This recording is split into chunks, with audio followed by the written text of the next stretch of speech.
আচ্ছা প্রিয় দর্শক, স্বাগত জানাচ্ছি RICL TMX স্ট্রেট কাটে। সাথে আছে আমি দীপ্তি চৌধুরী এবং আমার সাথে আজকে স্ট্রেট কাট প্রশ্নের মুখোমুখি হয়েছেন সাবেক স্বরাষ্ট্র প্রতিমন্ত্রী, হেলথ অ্যান্ড ফিটনেস অ্যাক্টিভিস্ট এবং বাংলাদেশের প্রথম প্রধানমন্ত্রী তাজউদ্দিন আহমেদের পুত্র সোহেল তাজ। স্বাগতম. Thanks for giving us time.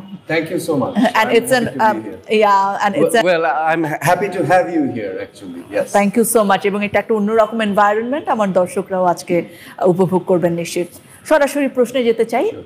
মানুষ আপনাকে অনেক কিছু হিসেবে চেনে, একজন পলিটিশিয়ান, আপনি খুব অ্যাক্টিভ ছিলেন পলিটিক্সে, একজন সাবেক স্বরাষ্ট্র প্রতিমন্ত্রী, আপনাকে ফিটনেস এক্সপার্ট হিসেবে চেনে মানুষজন, বাংলাদেশের প্রথম প্রধানমন্ত্রীর পুত্র হিসেবে চেনেন।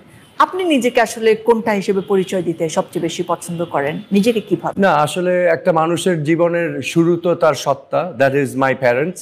যেমন একটা দেশের নাগরিকের জন্য তার দেশের জন্মই হচ্ছে তার পরিচয়ের ঠিকানা। আমাদের মহান মুক্তিযুদ্ধ।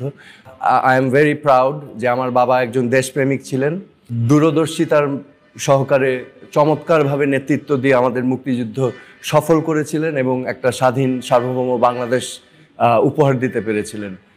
আমার মাও রাজনীতিবিদ ছিলেন এবং উনিও আজীবন গণতন্ত্র এবং নারী অধিকারের জন্য কাজ করে গিয়েছেন। ডু ইউ থিংক যে আপনি তাদের সন্তান হিসেবে, যোগ্য সন্তান হিসেবে কাজ করতে পেরেছেন বা করে যাচ্ছেন? না, তাদের অর্জন তো এটা ধরাছোঁয়ার বাইরে। বাংলাদেশের প্রথম প্রধানমন্ত্রী একজনই, বাংলাদেশের মুক্তিযুদ্ধের নেতৃত্ব দিতে পেরেছেন একজনই, তাই না? সো আরও অনেক কন্ট্রিবিউটার্স ছিলেন, কিন্তু তিনি অন্যতম ছিলেন। তো ওই জায়গায় তো যাওয়া কোনোদিনও সম্ভব না। বাট আমার প্রয়াস সবসময় ছিল যতটুকু সম্ভব আমার কাজের দ্বারা তাদের সুনাম যেন অক্ষুণ্ণ থাকে। হ্যাঁ, তো আমি চেষ্টা করছি সেভাবে। এখন আমিও মানুষ, আমারও ভুল ত্রুটি থাকতে পারে, but I try my best. আপনার কি মনে হয় বাবার কোন গুণটা আপনি পেয়েছেন? আমি আশা করব আমার বাবার ধৈর্যটা যদি থাকতো তাহলে ভালো হতো। আমার বাবার, উনি খুব ধৈর্যশীল ছিলেন, উনি জোক করতেন, উনি মজার কথা বলতেন, মজার কাহিনী বলতেন। সো আমার মধ্যে কিছুটা আছে ওরকম। অ্যান্ড ওনার গুণাবলী যদি কিছু 10%ও আসে, I will be happy with that. আপনি তখন কত ছোট আসলে আপনার বাবা যখন? আমার বাবাকে যখন হত্যা করা হলো ঢাকা কেন্দ্রীয় কারাগারে 3রা নভেম্বর 1975 সালে, আমার বয়স তখন 5 বছর 11 মাস। সো আপনার বাবার মেমোরি নিশ্চয়ই আপনার অনেক বেশি নেই, বা রাজনৈতিক দূরদর্শীর কথা নিশ্চয়ই আপনি তেমন শুনতে পারেন। মেমোরি আছে, খুব আশ্চর্য হবেন, আমার মেমোরি কিছু আছে। যেমন একবার আমি খাওয়ার টেবিলে, তখন আমার বাবা পদত্যাগ করেছেন মন্ত্রিসভা থেকে, ফাইন্যান্স মিনিস্টার ছিলেন। খাওয়ার টেবিলে মাছ রান্না করেছে আমার মা। তো আমি ছোট ছেলে, ছোট বাচ্চা, মাছ কাটা বেছে খেতে সমস্যা হয়। সো আমি আম্মার কাছে একটু বাহানা করলাম যে মাছ খেতে চাই না। টেবিলে আমার ফ্যামিলি সবাই বসা, আমার বাবা আস্তে করে আমাকে বলল, সোহেল একটু এদিকে আসো। তো আমাকে বারান্দায় নিয়ে উনি বললেন, এই বাংলাদেশ স্বাধীন করতে লক্ষ লক্ষ মানুষের প্রাণ দিতে হয়েছে, এখনো বাংলাদেশের অনেক মানুষ 3 বেলা খেতে পারে না, তোমার কোনো অধিকার নাই খাওয়া নিয়ে তাল বাহানা করার, যা দেওয়া হয়েছে ওটা খেতে হবে। এটা আমি ভালোভাবে নেইনি জিনিসটা, যে আম্মা এখানে ব্যস্ত হয়ে গেল আমাকে অন্য জিনিস দেওয়ার, বাবা এখানে বাধা দিল, রাইট? কিন্তু পরবর্তীতে আমি উপলব্ধি করতে পেরেছি যে এই মেসেজটা সেই 6 বছরের ছেলেকে দেয়নি, আমার পর্যাপ্ত বয়সে আমি এটা উপলব্ধি করতে পেরেছি। বোনদের সামনেও আমাকে ছোট করতে চাননি, উনি আলাদা করে বলেছেন। উনি আমাকে বুঝালেন দেশপ্রেম কি জিনিস। সো মানুষের দুঃখ কষ্ট বোঝা, যে উনি যে ফিল করছেন সেটাও আমার কাছে প্রকাশ করলেন। আপনার বড় বোনের একটি লেখা এখন আসলে মানে দালিলিক প্রমাণ হিসেবে ব্যবহার করা হয়, যে 26শে মার্চের প্রথম প্রহরে আসলে শেখ মুজিবুর রহমানকে বলা হয়েছিল যে আপনি ঘোষণা দেন, কিন্তু তিনি দেননি। স্বাধীন যখন হয়ে গেল তারপরেও কি আপনার বাবা মানে তাজউদ্দিন আহমেদের সাথে শেখ মুজিবুর রহমানের রাষ্ট্র পরিচালনা নিয়ে কোনো মতাদর্শিক দ্বন্দ্ব হয়েছিল? কি ছিল অবস্থা, আপনি কি পরিবারের কাছে শুনেছেন? হ্যাঁ, আমরা এটা শুনেছি, আমার মায়ের মুখ থেকে শুনেছি। আমার বাবা 25শে মার্চ রাতে, আই থিঙ্ক রাতে 10টার সময়, 9টা-10টার দিকে ফেরত আসেন 32 নম্বর থেকে। তো আমার মায়ের মুখে শুনেছি যে আমার বাবা খুব আপসেট ছিলেন। উনি বাসায় এসে যত অফিস রুমে ফাইলপত্র ছিল সব ফাইলপত্র নিয়ে ছুঁড়ে ছুঁড়ে ফেলছিলেন, এবং উনি বারবার বলছিলেন এই যে আমাদের 23 বছরের আন্দোলন, সব নস্যাৎ হয়ে গেল। সব নস্যাৎ হয়ে গেল। মুজিব ভাই তো সাইন করলো না। তো আর উনি একটা টেপ রেকর্ডার নিয়ে গিয়েছিলেন স্বাধীনতার ঘোষণা নেওয়ার জন্য।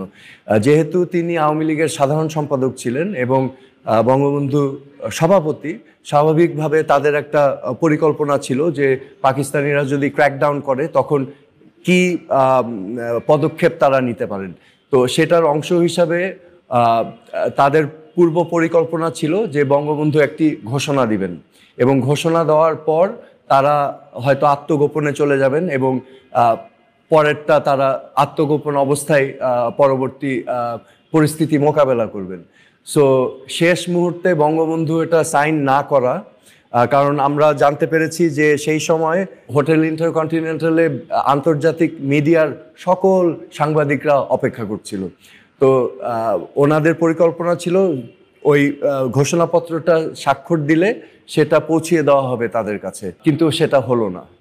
তো সেটা হলো না এবং আমার মায়ের মুখ থেকে শুনেছি যে আব্বু এসে বলেছিল যে বঙ্গবন্ধু বলেছিলেন ওনাকে, যেটা আমার বোন ওর বইয়ে লিখেছে, যে এত চিন্তা করো না, আমি হরতাল ডাকছি কালকে, নাকে তেল দিয়ে ঘুমিয়ে থাকো, এই ধরনের কথা বলেছিল এবং আমার বাবা খুব আপসেট হয়ে গিয়েছিলেন। সো পরবর্তীতে তো আমরা দেখলাম যে হরতাল ডাকার কোনো সুযোগ ছিল না।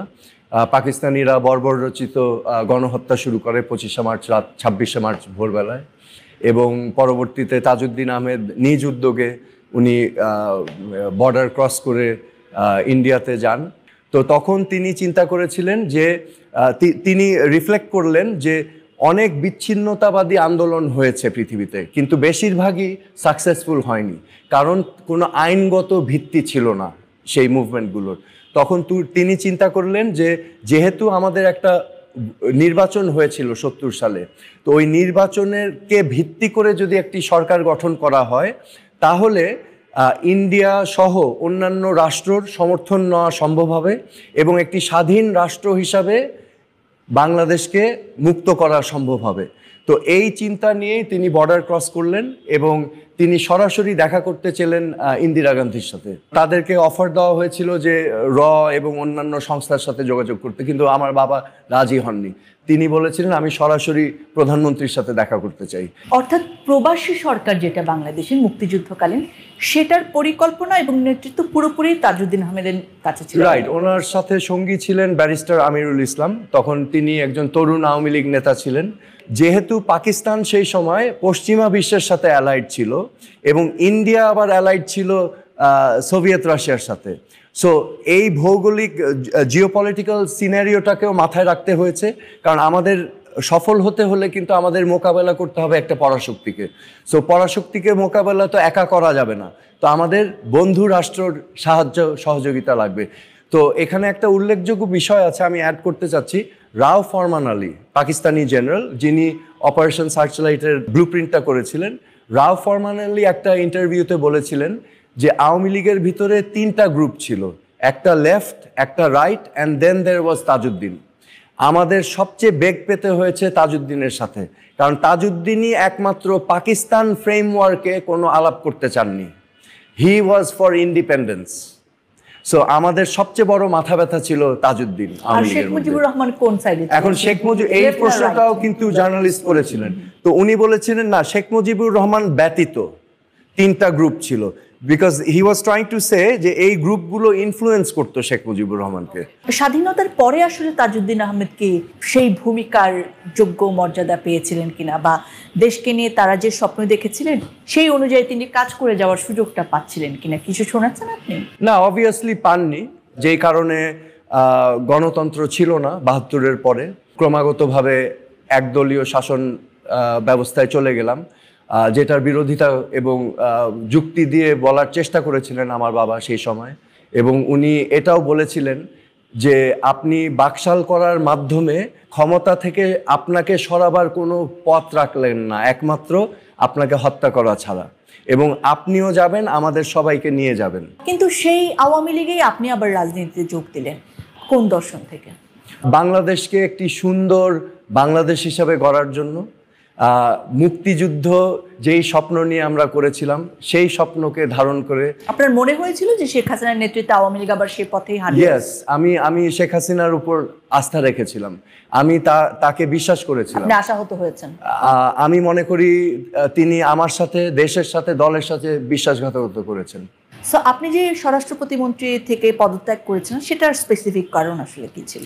মুক্তিযুদ্ধের লক্ষ্য ছিল একটা ঔপনিবেশিক শাসন থেকে বেরিয়ে আসা, বাংলাদেশের 7.5 কোটি মানুষ যাতে স্বাধীনভাবে তাদের রাষ্ট্র পরিচালনা করতে পারে। তার মানে কি? তার মানে গণতন্ত্রের মৌলিক অধিকারগুলো যেন তারা চর্চা করতে পারে।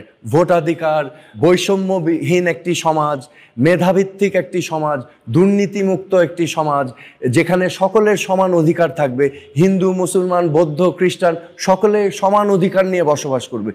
এইগুলোই ছিল কিন্তু মুক্তিযুদ্ধের চেতনা। আশ্চর্যজনক হচ্ছে এখন যে বৈষম্য বিরোধী ছাত্র আন্দোলনের চেতনা, এটা কিন্তু হুবহু মিলে যায় মুক্তিযুদ্ধের চেতনার সাথে। 71-এর চেতনা এবং 2008 সালে যখন 111-এর সরকারের পর যখন একটি নির্বাচন হলো, তখন বাংলাদেশ আওয়ামী লীগ একটি ম্যানিফেস্টো বা নির্বাচনী ইশতেহার দিয়েছিল।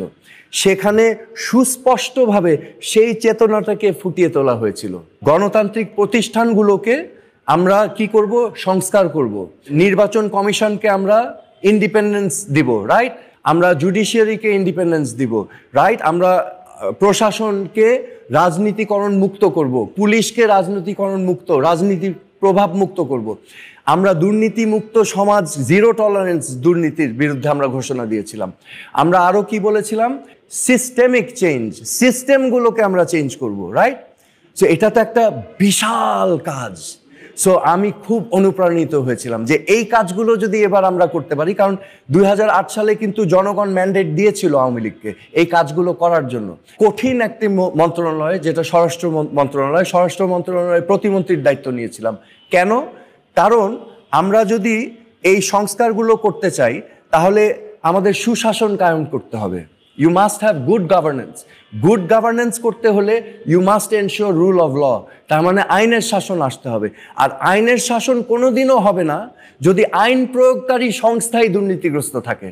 আমি আমার নিজের অফিসে প্রত্যেকটা জায়গায় সাইন ঝুলিয়ে দিয়েছিলাম দুর্নীতিমুক্ত এলাকা, এবং আমি চেয়েছিলাম প্রত্যেকটা মন্ত্রণালয়ে এই সাইনবোর্ড যাবে, প্রত্যেকটা মন্ত্রণালয়ে অনেস্ট পুলিশ অফিসার স্টেশন থাকবে। কেউ দুর্নীতি করতে এসে অভিযোগ করলে মন্ত্রী থেকে এমপি সব অ্যারেস্ট হয়ে যাবে। কিন্তু আমি দেখলাম এগুলো আমাকে করতে দেওয়া হচ্ছিল না। পরবর্তীতে বিডিআর ঘটনাটা ঘটলো, তখন আমাদের রেসপন্সটা সম্পূর্ণ ভুল ছিল। কারণ যে কোনো এটা স্ট্যান্ডার্ড অপারেটিং প্রসিডিওর বলে, হ্যাঁ, এসওপি। আমাদের উচিত ছিল পুরা কম্পাউন্ডটাকে সারাউন্ড করে মিলিটারি, আর্মি, র্যাব, যা যা ফোর্সেস আছে সব ফোর্স দিয়ে ঘিরে ফেলার প্রয়োজন ছিল, যাতে করে যারা বিদ্রোহ ঘটাচ্ছে বা হত্যাযজ্ঞ ঘটাতে যাবে তাদের কাছে যেন ক্লিয়ার সিগন্যাল থাকতো যে এখান থেকে পালাবার কোনো ওয়ে নাই। আর তারা যদি জানতো পালাতে পারবে না তাহলে তারা হয়তো হত্যাযজ্ঞগুলো চালাতো না। আমি তখন আমেরিকায় ছিলাম, আমি আইজি সাহেবকে ফোন করেছিলাম, আইজি সাহেবকে একই কথা বলেছি, আপনারা কম্পাউন্ড সারাউন্ড করেন। উনি বললেন যে এখানে মন্ত্রী মহোদয় আছেন, তার মানে উনি করতে পারবেন না, আমার আদেশ মানতে পারবেন না, কারণ মন্ত্রী আছেন। আমি স্বরাষ্ট্র মন্ত্রীকে ফোন দিলাম, সাহারা খাতুন, উনি বললেন এটা তো প্রধানমন্ত্রী দেখছেন।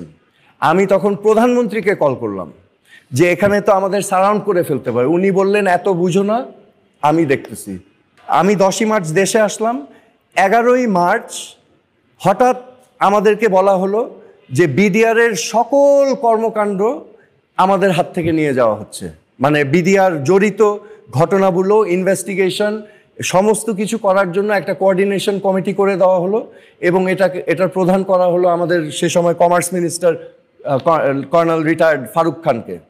সো এই 11 মার্চের পর থেকে আমাদেরকে কোনো প্রশ্ন করা হয়নি, আমাদের থেকে কিছু জানার চেষ্টা করা হয়নি, কোনো ফাইল আমরা দেখিনি বিডিআর সম্পর্কে, সমস্ত কিছু অদৃশ্য হয়ে গেল। এবং হঠাৎ মনে হলো যে বিডিআর আমাদের অংশ না, এবং ভালোভাবে আমি নিতে পারিনি জিনিসটা। আমি যেই লক্ষ্য নিয়ে কাজ করতে চেয়েছিলাম সেই লক্ষ্য আমি অর্জন করতে পারছিলাম না। তখন আমি রিয়েলাইজ করলাম যে প্রধানমন্ত্রী যদি এটার সাথে একমত না থাকে, আমি একা ব্যক্তি এটা করতে পারবো না, এবং আমাকেই কোনোভাবে এখানে বিপদে ফেলা হবে। আপনার কি মনে হয় যে তাজউদ্দিন আহমেদের ছেলে হিসেবে আপনি কোনো ফ্যাসিলিটি না পেয়ে বরঞ্চ ডিসক্রিমিনেশনের শিকার হয়েছেন? পাবলিকলি তাজউদ্দিন ফ্যামিলি এবং জাতীয় চার নেতার ফ্যামিলিকে প্রয়োজন শেখ ফ্যামিলির ক্ষমতা ধরে রাখার জন্য। আওয়ামী লীগের সমর্থকদেরকে ধরে রাখার জন্য ইউনিটি দেখাতে হবে। তো উনি সবসময় দেখিয়েছেন বাইরে যে ইউনিটি আছে, ভিতরের অবস্থা তো ভিন্ন। ব্যাপারটা কি? ভিতরে অনেক ক্রোধ আছে, অনেক রাগ আছে এই জাতীয় চার নেতার প্রতি। ৭৫-এ 15ই আগস্টে কেন তারা প্রতিবাদ করেনি সে নিয়ে অনেক ক্ষোভ আছে। ওনার তো ক্ষোভ ছিল বাংলাদেশের সকল মানুষকে নিয়ে, কেন প্রতিবাদ করেনি 15ই আগস্টের পর। পাবলিকলি একটা দেখানো হচ্ছে দলের সমর্থকদেরকে আওয়ামী লীগের আজকের এই অবস্থার জন্য কে বা কি দায়ী? এই অবস্থার জন্য দায়ী হচ্ছে Sheikh Hasina. No one else. No. এবং যারা তাকে এনেবল করেছে।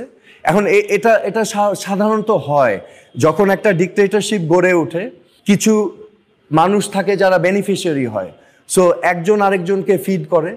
এবং এটা তো আমার নিজে চোখে দেখা, এটা ওপেনলি উনি বলেছেন ক্ষমতায় আসার পর 2009 সালে 2 হাতে টাকা বানাতে বলেছেন সবাইকে। তো আমি যাচ্ছি দুর্নীতির বিরুদ্ধে আন্দোলন করতে, আর আমি শুনছি বলা হচ্ছে 2 হাতে টাকা বানাবার জন্য।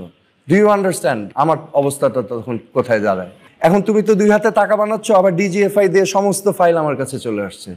তার মানে তুমি কি কি অপকর্ম করছো সেটাও আমি জানি। তার মানে এখন তুমি আমার বাইরে গেলে তুমি বিপদে পড়বা।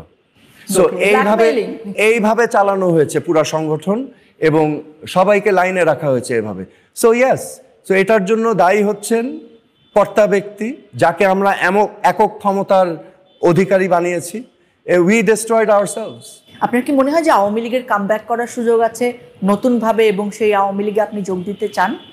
1,500-2,000-এর উপর মানুষকে হত্যা করা হলো নির্মমভাবে, আমরা স্বচক্ষে দেখলাম। 600 মানুষ এখনো অন্ধ, কিন্তু প্রায় 20,000-এর উপরে আহত অবস্থায় এখনো হাসপাতালে কাতরাচ্ছে। You can't erase them. তো এই যে গণহত্যা যে হলো, এখন পর্যন্ত শুনেছেন আওয়ামী লীগের একজন ব্যক্তি বলেছে যে আমরা দুঃখিত? এবং গণহত্যার বাইরে আপনি 1.5 লক্ষ কোটি টাকা পাচার করেছেন দুর্নীতি করে। তো এগুলোর জন্য আপনার ক্ষমা চাইতে হবে না? এই যে গুম করা হয়েছে, আমরা দেখছি এখন 9 বছর 12 বছর গুম করে রাখা হয়েছে, হত্যা, গুম, 3টা প্রহসনের নির্বাচন করা হলো, আপনি গণতন্ত্রকে ধ্বংস করলেন। আপনার ক্ষমা চাইতে হবে না জনগণের কাছে? আমি তো নিজে আওয়ামী লীগের পরিবারের সন্তান, তো আমার তো রিয়েলাইজেশন হচ্ছে যে this was a big disaster এই দলের জন্য। এই দলকে তো ধ্বংস করে দেওয়া হয়েছে। এই যে গণ অভ্যুত্থানটা যখন হলো, এটা কি শুধু বিরোধী দল নেমেছে? এখানে তো আমার পরিচিত আওয়ামী লীগ ফ্যামিলির লোকজনও নেমে গিয়েছে, অভিভাবকরা নেমে গিয়েছে, ছাত্রছাত্রীদের। I also stood with them. তার পার্টিসিপেশন ছিল না? ওই ছোট্ট একটি অংশ যারা সুবিধা ভোগ করেছে, বেনিফিশিয়ারিজ, আজকে যারা সব পলাতক, যারা এখন টাকার পাহাড়ের উপরে বসে এখন অরাজকতা সৃষ্টি করার চেষ্টা করছে, তাদের মুখে কোনো অনুশোচনা নাই, আত্ম উপলব্ধি নাই, ক্ষমা প্রার্থনা নাই। সো আমাকে যদি জিজ্ঞেস করেন আওয়ামী লীগের ভবিষ্যৎ, আমি তো দেখছি না। বর্তমান রাজনৈতিক পরিস্থিতি একটুখানি অন্যরকম। বিএনপি অনেক দিন তারা নির্যাতিত হয়েছে, এখন তারা রাজনীতি করছেন সরাসরি। তাদের মোটামুটি মুখোমুখি আছেন জামাত এবং বৈষম্য বিরোধী ছাত্র আন্দোলনের ছাত্ররা, আবার অন্তর্বর্তীকালীন সরকার রয়েছেন। এই পুরো পরিস্থিতিটাকে আপনি কিভাবে দেখছেন? আপনার অবজারভেশন কি? বাংলাদেশের মানুষ এই গণ অভ্যুত্থানটা যখন হয়, আমরা সবাই আশান্বিত হয়েছিলাম যে একটা পরিবর্তন আসবে, গুণগত পরিবর্তন আসবে, সংস্কার হবে, এই নোংরা, পচা, দুর্গন্ধময় রাজনীতি এবং কালচার এবং সিস্টেম পরিবর্তন হবে, যেমনটা আওয়ামী লীগও বলেছিল, 2008 সালে। ওকে, সো এই একটা আশা আকাঙ্ক্ষা নিয়ে আমরা সবাই কিন্তু সামনের দিকে তাকিয়েছিলাম এবং ছাত্র সমন্বয়করা সেই আশাটা আমাদেরকে দিয়েছিল। So BNP obviously is a major political party, এখন তাদেরও এখানে একটা ভূমিকা থাকতে হবে। জামাত তাদের ভূমিকা রাখছে, কিন্তু জামাতের সাথে আমার দ্বিমত আছে, কারণ আমাদের মুক্তিযুদ্ধ, আমাদের স্বাধীনতা, আমাদের পতাকা, আমাদের জাতীয় সঙ্গীতকে উপেক্ষা করা যাবে না। ঠিক আছে, দিস ইজ আওয়ার আইডেন্টিটি। আমি মনে করি জামাতের এখনো সুযোগ আছে, তারাও কিন্তু ক্ষমা চাইতে পারে। 71 সালে তারা যে ভুল করেছে, দে ক্যান অ্যাডমিট ইট, এবং তাদের সিনিয়র নেতারা কিন্তু অলরেডি বিচারের কার্যক্রমের মাধ্যমে অনেকেই ফাঁসি হয়ে গিয়েছে। এখন জামাতে যারা আছে তারা সব নিউ জেনারেশন। সো তারা কেন লাইবিলিটি নিচ্ছে 71 সালের? দে ক্যান সে যে না, আমরা বাংলাদেশি, আমরা বাংলাদেশের মুক্তিযুদ্ধে বিশ্বাস করি। কারণ কিন্তু এটা বলেছেন। But here is the interesting thing, Jamaat যেহেতু ইসলামের নামে রাজনীতি করছে, ইসলামের মূল বিষয় হচ্ছে কিন্তু অন্যায় অত্যাচার এর বিরুদ্ধে থাকা, ন্যায় এবং সততার পক্ষে থাকা। তো 71 সালে পশ্চিম পাকিস্তানিরা তো আমাদের উপরে ঔপনিবেশিক শাসন চালিয়েছে, তারা তো অন্যায় অত্যাচার করেছে আমাদের সাথে। তো জামাতের তো আমাদের সাথে থাকার কথা ছিল, তো জামাত কেন পাকিস্তানিদের সাথে গিয়েছিল? This was their mistake. সেটা পলিটিক্যাল মিস্টেক হতে পারে, আইডিওলজিক্যাল মিস্টেক হতে পারে, but it was a mistake. এবং এটা তো তাদের মূল নীতির সাথেও যাচ্ছে না। তো তারা কিন্তু সহজেই বলতে পারে যে আমরা ভুল করেছিলাম সে সময়। এই ভুলটা স্বীকার করলেই কিন্তু তাদের পলিটিক্স ক্লিয়ার হয়ে যায়। আই ডোন্ট নো কেন তারা করছে না। আমার দৃষ্টিভঙ্গি হচ্ছে আই অ্যাম এ বাংলাদেশি এবং আমরা বাংলাদেশের ভালো চাই। এখন আমাদের ভালো করতে যদি পাকিস্তান হেল্প করে দ্যাটস ফাইন, কিন্তু পাকিস্তানেরও স্বীকার করতে হবে যে পাকিস্তানে গণহত্যা এবং তারা যেই হত্যাযজ্ঞ চালিয়েছে সেটার জন্য ক্ষমা চাইতে হবে। ইন্ডিয়া আছে 71 সালে আমাদেরকে সহায়তা করেছে, এটা তো আমরা অস্বীকার করছি না। But this was our war, আমরা স্বাধীন করেছি, আমরা মুক্তি বাহিনীর দ্বারা মুক্তিযুদ্ধ করে 30 লক্ষ শহীদের রক্তের বিনিময় আমরা পেয়েছি, right? This is our victory, এটা ভারতের ভিক্টরি না। So this is our spirit. So India যদি সামনে আমাদের অগ্রযাত্রার সঙ্গী হয় দ্যাটস ফাইন, কিন্তু আমাদের স্বার্থ বিসর্জন দিয়ে কোনো বন্ধুত্ব আমরা চাই না। আমাদের ইউনিটি দরকার, সুন্দর বাংলাদেশ বিনির্মাণের লক্ষ্যে আমাদের ইউনিটি দরকার। সেটা কিভাবে সম্ভব? নানা জনের নানা দর্শন, নানা লক্ষ্য, নানা পদ্ধতি। কেউ নির্বাচন আগে চান, কেউ চান সংস্কার আগে। হ্যাঁ, এক একজনের এক এক আইডিওলজি থাকতে পারে, that is part of democracy. কিন্তু গোল হতে হবে তো এক, গোল হতে হবে প্রত্যেকটা নাগরিকের গণতান্ত্রিক অধিকার প্রতিষ্ঠা করা, প্রত্যেকটা নাগরিকের ভোটাধিকার নিশ্চিত করা, প্রত্যেকটা নাগরিকের কি ন্যায় বিচার পাওয়ার অধিকার নিশ্চিত করা, প্রত্যেকটা নাগরিকের সুচিকিৎসা পাওয়ার ব্যবস্থা করা, প্রত্যেকটা নাগরিকের শিক্ষার অধিকার নিশ্চিত করা, তাই না? প্রত্যেকটা নাগরিক যেন একটা দুর্নীতিমুক্ত সমাজে বসবাস করতে পারে সেটা নিশ্চিত করা। So if that is our গোল, আমি ইউনিটির ক্ষেত্রটা বলছি, তাহলে আমরা অলরেডি জানি আমাদের যে এক্সিস্টিং স্ট্রাকচার আছে, সিস্টেম আছে, এটা পলিউটেড হয়ে গিয়েছে। তার মানে সংস্কার প্রয়োজন। তা আমি বলছি সংস্কারের ক্ষেত্রে আমাদের ইউনিটিটা দরকার। এখন যদি আমরা মনে করি যে হ্যাঁ নির্বাচন তাড়াতাড়ি চলে আসলে আমরা ক্ষমতায় চলে আসবো, দ্যাট ইজ বিং সেলফিশ। আবার অনেকে ভাবছে নির্বাচনটা যদি ডিলে করি তাহলে আমরা হয়তো একটা দল গুছিয়ে নিতে পারবো, দ্যাট ইজ অলসো সেলফিশ। এই জায়গাগুলোর থেকে বেরিয়ে এসে মাঝখানে এসে সমঝোতার মাধ্যমে একটা অর্থবহী সংস্কার যাতে হয়, যাতে করে আগামীতে নির্বাচনের পরে যেই সরকার আসে সেই সরকার যাতে এই সংস্কারের মাধ্যমে ওই সিস্টেমটাকে নিয়ে এগিয়ে যেতে পারে, মানুষকে সুশাসন দিতে পারে। অন্তর্বর্তীকালীন সরকারের সংস্কার কার্যক্রম নিয়ে কি ভাবছেন, কেমন দেখছেন? কিছু কিছু রিপোর্ট দেখলাম, কিন্তু আমি একটু হতাশ হয়েছি এই সংবিধান নিয়ে যেই বিতর্ক শুরু হয়েছে। কারণ ৭২-এর সংবিধান পরবর্তীতে এটাকে কাটছাট করে সংযোজন করে এটাকে ম্যাসাকার করা হয়েছে, সেটা সত্য, কিন্তু সংবিধানকে ছুঁড়ে ফেলার মতো পরিস্থিতি না। এই সংবিধানটাকে কিন্তু আমরা আবার সংস্কার করে এটাকে আমরা একটি যুগোপযোগী সংবিধান করে তুলতে পারি। শেষ প্রশ্নে আসি, আপনি কি আবার সক্রিয়ভাবে রাজনীতিতে যুক্ত হতে যাচ্ছেন কিনা, কোনো দলের সাথে যুক্ত হবেন কিনা, কিংবা আওয়ামী লীগকেই নতুন করে নিজে নিয়ে আসবেন কিনা, কি ভাবছেন আপনি? আমি আওয়ামী লীগ পরিবারের সন্তান, এটা তো আমি ডিনাই করতে পারবো না। দিস ইজ আমার বাবা, আমার মা, তারা ত্যাগ করেছেন, জীবন দিয়েছেন এই দলের জন্য, বাংলাদেশের মানুষের জন্য। সো আমাকে হয়তো অনেকেই ভুল বুঝছে, আওয়ামী লীগের অনেকেই আমাকে বকাবকি করছে কেন আমি এই কথাগুলো বলছি। বাট আপনারা একদিন বুঝবেন যে এই কথাগুলো, আমি যেই কথাগুলো বলছি এটা আমাদের ভালোর জন্য বলছি, আমি খারাপের জন্য বলিনি। হ্যাঁ, আমি স্বাধীনতার পক্ষের শক্তি অংশ, আমি মুক্তিযোদ্ধার সন্তান। বাট এই মুহূর্তে আমি রাজনীতিতে একেবারেই আসার আমার কোনো আগ্রহ নেই, ইচ্ছা নেই। আমি নিউ জেনারেশন কিছু করুক। আপনি কি নিজেকে পুরনো জেনারেশন ভাবছেন? ওয়েল, আমাকে দেখতে মনে হচ্ছে না, বাট আমার তো ধারণা আপনি নতুন করে শুরু করতে ভালোবাসেন, যেটা আপনার পার্সোনাল লাইফ দেখে আমরা বুঝি। রাইট, এখন আমি যেটা করছি, আমি দেখেন সারা বিশ্ব সহ বাংলাদেশে মানুষের জীবনে একটা বিশাল চেঞ্জ এসেছে। হ্যাঁ, আগে খুব কর্মঠ জীবন যাপন করতাম, আমাদের অনেক ফিজিক্যাল অ্যাক্টিভিটি থাকতো। এখন আমরা আধুনিক লাইফস্টাইলে চলে এসেছি, যেটাকে বলে সেডেন্টারি লাইফস্টাইল, এবং আমরা শরীর সক্রিয় করছি না। শরীর যদি সক্রিয় না থাকে, এখন বিজ্ঞানীরা বলছে নানা ধরনের অসুখ বিসুখ আমাদেরকে আক্রান্ত করে, যেগুলোর মূলে হচ্ছে metabolic disorder, insulin resistance, fatty liver disease, type 2 diabetes, kidney disease, cardiovascular disease, এবং এখন বিজ্ঞানীরা বলছে 90% cancer is due to lifestyle.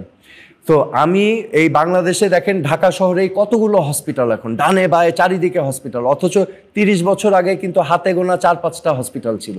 তো এত কেন মানুষ অসুস্থ হয়ে যাচ্ছে?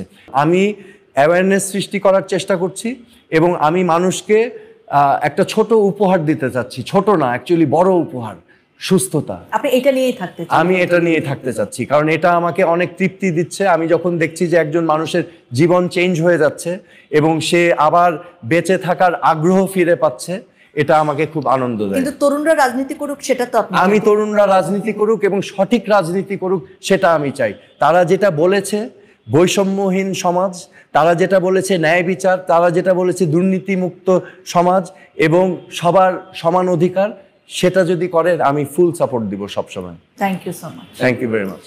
ধন্যবাদ প্রিয় দর্শক, আপনারা যারা সঙ্গে ছিলেন, নিশ্চয়ই আবার দেখা হবে, বারবার দেখা হবে দেশ এবং মানুষের প্রসঙ্গে নানা প্রশ্ন এবং উত্তর নিয়ে। ভালো থাকুন, সুস্থ থাকুন।